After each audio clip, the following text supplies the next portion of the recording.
কথাটো হ'ল কংগ্ৰেছো ক'ৰবাত জিকিব পাৰে, ক'ৰবাত বিজেপিও জিকিব পাৰে। অসমবাসী ৰাইজ জীয়াই থাকিব লাগিব, অসমীয়া মানুহ জীয়াই থাকিব লাগিব।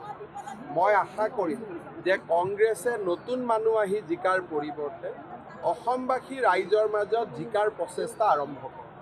নতুন মানুহ আনি জিকাৰ সপোনটো বাদ দিব লাগে। তাৰ পৰিৱৰ্তে তেওঁলোকে অসমবাসী ৰাইজৰ মাজত থাকি নিৰ্বাচন জিকাৰ বাবে চেষ্টা কৰিব লাগে।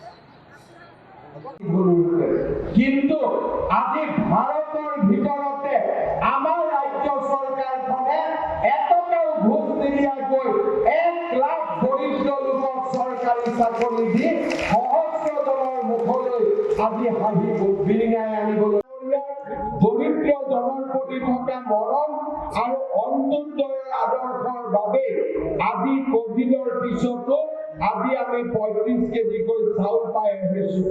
কৃষক সন্মান নিধিৰ জৰিয়তে অসমৰ প্ৰতিজন কৃষকে বছৰত যাতে 6,000 টকা বেংক একাউণ্টত পাব পাৰে তাৰ বাবে আমি কাম কৰিছো।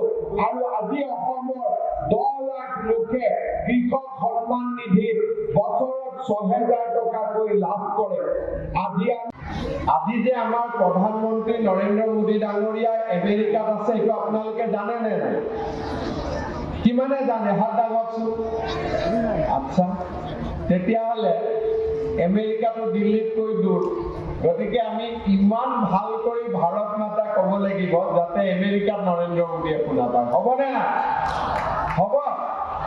মোৰ লগত ভাল কৰি ক'ব, ভাৰত মাতা